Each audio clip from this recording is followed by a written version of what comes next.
रांची गोकलपुर में व्याप्त जल संकट और चौपट सफाई व्यवस्था को लेकर क्षेत्रीय लोगों ने कांग्रेस कार्यकर्ताओं के साथ मिलकर धरना दिया। लोगों ने आरोप लगाया कि नगर निगम के अधिकारी जनता की तरफ ध्यान नहीं दे रहे हैं। गोकलपुर वार्ड में व्याप्त समस्याओं को लेकर क्षेत्रीय लोगों ने धरना प्रदर्शन किया। कांग्रेस कार्यकर्ताओं के साथ धरने पर बैठे क्षेत्रीय लोगों ने आरोप लगाया कि क्षेत्र में भीषण जल संकट व्याप्त है और चौपट सफाई व्यवस्था के कारण बीमारियां फैल रही हैं, लेकिन नगर निगम के अधिकारी ध्यान नहीं दे रहे हैं। नगर निगम से हमारी मूलभूत समस्याओं को लेकर जो ये आंदोलन रखा गया है, जिसमें नाली की व्यवस्था है और पानी की व्यवस्था है। स्वच्छ जल न होने के कारण कई प्रकार की बीमारियां होती हैं और नालियों से जो गंदगी बहती है उससे भी बहुत सारे मच्छर उत्पन्न होते हैं और वो कई प्रकार की बीमारी पैदा करते हैं, जिससे आम जनता बहुत परेशान है और इन सब को लेकर ये आंदोलन किया गया है। विरोध प्रदर्शन कर रहे लोगों ने चेतावनी दी है कि यदि जनता की समस्याओं को गंभीरता से नहीं लिया गया तो नगर निगम मुख्यालय का घेराव किया जाएगा। बरगी विधानसभा क्षेत्र के शहपुरा भिटौनी और बेलखेड़ा पंचायत में निर्माण सामग्री की सरकारी खरीदी में जमकर भ्रष्टाचार हो रहा है। ये आरोप लगाते हुए क्षेत्रीय विधायक संजय यादव ने कहा, विधानसभा में प्रश्न करने पर भी सही जवाब नहीं मिल पा रहा है। बरगी विधानसभा क्षेत्र के कांग्रेस विधायक संजय यादव ने पत्रकारों से चर्चा करते हुए बताया कि शहपुरा भिटौनी और बेलखेड़ा क्षेत्र की ग्राम पंचायतों में फर्जी खरीदारी करके सरकार को लाखों रुपयों का चूना लगाया जा रहा है। करीब 80 लाख रुपयों का घोटाला एक ही परिवार द्वारा किया गया है। फर्जी बिलों से पेमेंट निकाली गई बेलखेड़ा और समतपुरा पंचायत की, अन्य पंचायतों की। उसका एक दामाद जो है GRS है समतपुरा में, उसका एक बेटा कंप्यूटर ऑपरेटर जनपद में। तो एक परिवार पूरे पंचायत को लूट रहा और शहपुरा जनपद CO या से जिला पंचायत में जो भी आंख बंद करके बैठी। इसका जब मैंने उसका खबड़ा पकड़ा तो वो उजागर करना था। संजय यादव ने आरोप लगाया कि बरगी विधानसभा क्षेत्र में भीषण जल संकट व्याप्त है। नल जल योजना फ्लॉप हो चुकी है। खेत तालाब योजना में जमकर भ्रष्टाचार किया जा रहा है। सांसद राकेश सिंह पर निशाना साधते हुए विधायक ने कहा कि उन्होंने बरगी में कोई कार्य नहीं कराया, इसलिए उन्होंने घोषणा की है कि सांसद के 3 काम बताओ और 51,000 नकद पाओ। मैंने तो सांसद जी को बोल रहा 3 काम बताओ, 51,000 पाओ। बड़े बरगी विधानसभा में 3 काम बताओ, 51,000 नकद पाओ। बड़े काम, ये नाली पुलिया ये तो चलता रहता रंगन, ये कोई बड़े काम में नहीं आते। पीने का पानी, कॉलेज, स्टेडियम, ये आते हैं बड़े काम। पत्रकार वार्ता में बरगी क्षेत्र के कई कांग्रेस कार्यकर्ता भी उपस्थित रहे। लोगों को धर्म के विषय में जानने के लिए, उसमें लीन होने के लिए संन्यास और वैराग्य की जरूरत नहीं है। लोग इसे सामान्य स्थितियों में भी समझ सकते हैं। ये उद्गार विख्यात कथावाचक जया किशोरी जी ने व्यक्त करते हुए कहा कि यदि हम बच्चों को शुरुआत से ही धार्मिक वातावरण प्रदान करें तो वो सनातन धर्म और संस्कृति को जान पाएंगे। गोटे गांव में सत्येंद्र पटेल के द्वारा आयोजित श्रीमद् भागवत कथा ज्ञान यज्ञ सप्ताह के समापन अवसर पर विख्यात श्रीमद् भागवत कथावाचक जया किशोरी जी मीडिया से रूबरू हुई और उन्होंने कहा कि भावी पीढ़ी को सनातन धर्म के बारे में सही जानकारी देनी होगी ताकि वो अधर्म के मार्ग पर ना जाएं और सनातन धर्म के पतन को रोक सकें। उन्होंने कहा कि बच्चों को शुरू से ही भजन और भगवान की लीलाओं के माध्यम से धर्म से अवगत कराने का प्रयास करें। नमस्ते, हरे कृष्णा। और बहुत खुशी है मुझे कि मैं यहाँ पर कथा करने आई और यहाँ भक्तों की संख्या बहुत ज़्यादा है और उन संख्या में भक्ति भी बहुत है। बस यही प्रार्थना है कि ये भक्ति बनी रहे, ये कृपा बनी रहे। सत्येंद्र जी ने जो कथा कराई है, जो पुण्य लोगों को अर्जित करने का मौका दिया है, ये कृपा उन पर बनी रहे और वो आए दिन ऐसे कार्यक्रम कराते रहे, सत्संग कराते रहे और लोग उसका आनंद लेते रहे।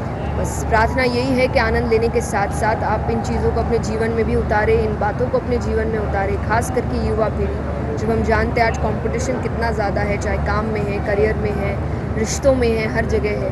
उस वक्त में आपको धर्म ही है, अध्यात्म ही है जो आपको ठहराव दे सकता है, आपको एक शांति दे सकता है और आपको स्ट्रेस, एंजाइटी, डिप्रेशन, जिन चीज़ों से भी आप गुजर रहे हैं उनसे दूर रख सकता है। तो जो भी सुन रहे हैं उसको जीवन में ज़रूर दें। इस मौके पर आयोजक सत्येंद्र पटेल, आरती पटेल, दीपेंद्र पटेल मौजूद रहे। रांची क्षेत्र में एक ऐसा मामला सामने आया है जहां रीवा के एक नाबालिग लड़के के जबलपुर की रहने वाली एक छात्रा से फेसबुक पर दोस्ती की और फिर छात्रा का मोबाइल नंबर हासिल कर उसे परेशान करते हुए उसके फोटो वायरल करने की धमकी देने लगा। छात्रा की शिकायत पर रांची पुलिस ने विभिन्न धाराओं के तहत प्रकरण दर्ज किया और साइबर सेल की मदद से नाबालिग का पता लगाकर उसे अभिरक्षा में ले लिया है। पुलिस के मुताबिक 5 दिन पहले थाने पहुंची एक आवेदिका ने शिकायत दर्ज कराई थी कि एक लड़के के द्वारा फेसबुक पर फ्रेंड रिक्वेस्ट भेजकर उससे दोस्ती की गई थी, जिसके बाद लड़के ने फेसबुक के जरिए उसका मोबाइल नंबर हासिल कर लिया और उसे परेशान करने लगा। लड़के के द्वारा उसे आपत्तिजनक फोटो वायरल करने की धमकी दी गई। छात्रा की शिकायत पर रांची पुलिस ने विभिन्न धाराओं के तहत FIR दर्ज कर साइबर सेल की मदद से छात्रा को परेशान करने वाले नाबालिग का पता हासिल किया और पुलिस ने रीवा जाकर आरोपी को अभिरक्षा में लिया, जिसने पुलिस के समक्ष अपना जुर्म स्वीकार किया है।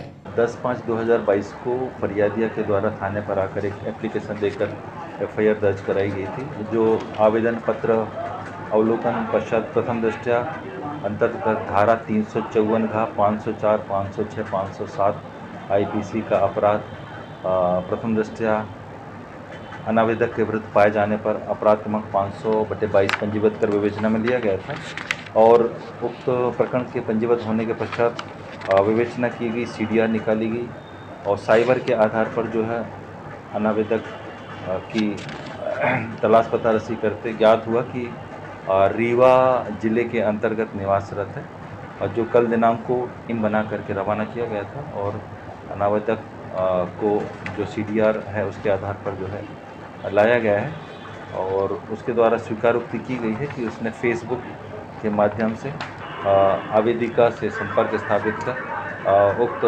पंजीबद्ध धाराओं का अपराध घटित किया है। माणोताल थाना क्षेत्र स्थित संचार नगर निवासी किशोरी के लापता होने की खबर पर उसके परिजनों ने अपहरण की संभावना जताई, जिसके बाद पुलिस के द्वारा CCTV फुटेज खंगाले गए और लड़की की जानकारी जुटाई गई। पुलिस के अनुसार लड़की उत्तर प्रदेश में मिल गई है। माणोताल थाना प्रभारी रीना पांडे ने बताया कि संचार नगर से एक किशोरी लापता हुई है, जिसकी तलाश के लिए CCTV कैमरे खंगाले गए तो एक कैमरे में लड़की बैग लेकर जाते हुए दिखाई दी और फिलहाल उसकी लोकेशन उत्तर प्रदेश में मिली है और जल्दी ही उसे दस्तयाब कर जबलपुर लाया जाएगा। एक ये संचार नगर कॉलोनी की 16 वर्षीय बच्ची कल चली गई थी। उसके माता पिता यहाँ रिपोर्ट करने आए थे। हम लोगों के द्वारा CCTV वगैरह देखा गया और लड़की को लास्ट में देखा गया कि कहाँ जा रही है, उसके आधार पे ट्रेस किया गया तो पता चला है कि अभी मतलब उसका पता चल गया है। हम टीम भेज के अभी उसको लाने का प्रयत्न कर रहे हैं और वो UP कानपुर में कहीं है। अपहरण जैसी आशंका जताई है। एक्चुअली में जो अब 16 वर्षीय बच्ची है तो अपहरण ही कहा जाएगा, बट जो हम लोगों ने CCTV वगैरह देखा तो बच्ची अकेले अपना बैग लेके जा रही थी। पुलिस के द्वारा इस बात का भी पता लगाया जाएगा कि लड़की किसके साथ थी। छोटा फुहारा स्थित एक ATM में अचानक आग लगने से क्षेत्र में अफरा तफरी मच गई। आनन फानन में क्षेत्रीय लोगों ने इसकी सूचना फायर ब्रिगेड को दी, जिसके बाद दमकल वाहन मौके पर पहुंचे और आग पर काबू पाया। छोटा फुहारा स्थित ATM से अचानक आग की लपटें और धुआं उठने लगा। स्थानीय जनता के द्वारा सूचना मिलते ही मौके पर पहुंचे फायर कर्मियों ने आग बुझाना शुरू किया और थोड़ी ही देर में आग पर काबू पा लिया गया। बताया जा रहा है कि शॉर्ट सर्किट की वजह से आग लगी थी। छोटे फुहारा में 11 बजे करीब ATM में आग लगी थी। नुकसान कुछ नहीं हुआ है और शॉर्ट सर्किट से आग लगी थी। नुकसान कुछ नहीं हुआ, गाड़ी एक गई थी सर। शॉर्ट सर्किट से आग लगी थी सर। नहीं सर, कुछ नहीं, नुकसान कुछ नहीं हुआ। स्थानीय लोगों का कहना है यदि जल्दी ही आग पर काबू नहीं पाया जाता तो बड़ा हादसा हो सकता था। गर्मी का कहर जारी है, जिसके कारण आम जनजीवन भी प्रभावित हो गया है। पारे में उछाल का दौर जारी है। अधिकतम तापमान भी सामान्य से 3 डिग्री ज्यादा 43.9 डिग्री दर्ज किया गया है। वहीं न्यूनतम तापमान 30.6 डिग्री सेल्सियस रहा, जो कि सामान्य से 4 डिग्री ज्यादा था। गर्मी का सितम जारी है। लोग गर्मी की मार से बेहाल हैं और पारा भी कम होने का नाम नहीं ले रहा है। रविवार को भी अधिकतम तापमान 43.9 डिग्री सेल्सियस रहा, जबकि न्यूनतम तापमान में भी 4 डिग्री की वृद्धि होने से तापमान 30.6 डिग्री सेल्सियस दर्ज किया गया है। मौसमविदों के द्वारा मौसम शुष्क रहने की संभावना जताई जा रही है।